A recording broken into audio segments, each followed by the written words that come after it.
Hi hello welcome to Jyothi Guram channel. ఎలా ఉన్నారు? అందరు బాగున్నారా? ఈరోజు మినీ బ్లాగ్ ఏంటి అంటే 64 కళలు అని వినే ఉంటారు కదా మీరు. ఈ 64 కళలు నిజంగా అద్భుతం అండి. అందులో వంట చేసి పెట్టడం కూడా ఒక కళ. కుకింగ్ అనేది ఒక కళ అని నా అభిప్రాయం. సరే, కుకింగ్ని పక్కన పెట్టేస్తే ఈ మిగిలిన 63 కళల గురించి నాకు పెద్దగా తెలియదు, కానీ కుకింగ్ నిజంగా వంట చేసి మన అనుకునే వాళ్ళకి పెట్టడం అద్భుతం అండి. 63 కళలు ఐ థింక్ అభిరుచులు కదా! బట్ ఈ కుకింగ్ మాత్రం ఎగ్జాక్ట్‌లీ రుచి అండి. రుచిని ఆస్వాదించడం చాలామంది చేస్తుంటారు. వంట సూపర్బ్‌గా ఉంటే ఆస్వాదిస్తూ భోంచేస్తారనమాట మనం వండిన పదార్థాలు. అంత బాగా నచ్చుతారు. అంత బాగా ఇష్టపడతారు.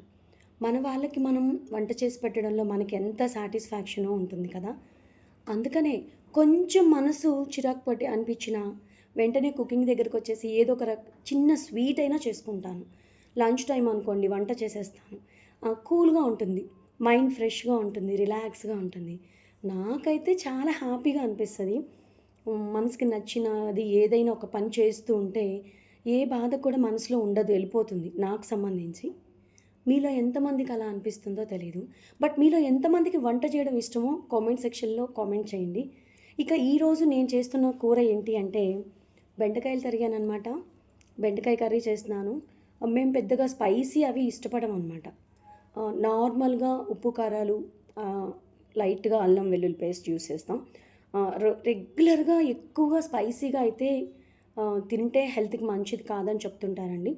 సో, అందుకోసమని లైట్‌గా తగినట్లుగా ఉప్పు, కారాలు యూస్ చేస్తూ ఉంటాను. అదేవిధంగా బెండకాయ ముక్కలు కోసేసి, ఉల్లిపాయ ముక్కలు కోసేసి, తాలింపు పెట్టేసి, పోపు వేగిన తర్వాత ఉల్లిపాయలు, బెండకాయ ముక్కలు వేసేసి, అవి కొంచెం ఆయిల్‌లో మగ్గనిచ్చిన తర్వాత నేనేం చేస్తానంటే కొంచెం ఉప్పు, కారం, సరిపడా అల్లం వెల్లుల్లి పేస్ట్ మాత్రం యూస్ చేస్తాననమాట. ఇదొచ్చేసి ధనియాల పౌడర్. కేవలం ఇలా లైట్‌గా ఉండేవే యూస్ చేస్తానండి. మరీ ఫుల్ స్పైసీగా మేము అలవాటు ఉండదు మాకు. ఈ టైప్ ఆఫ్ ఫుడ్ రెగ్యులర్‌గా తిన్నా మనకి హెల్త్ ఇష్యూస్ ఏం రావన్నమాట. కానీ పచ్చళ్ళు, నిల్వ ఉంచిన పచ్చళ్ళు ఎక్కువ స్పైసీగా చేసుకున్నవి తింటే హెల్త్‌కి ప్రాబ్లమ్. సో గైస్, ఈరోజు నా రొటీన్ ఇది. ఎలా ఉందో లైక్ ఇవ్వండి. Thank you.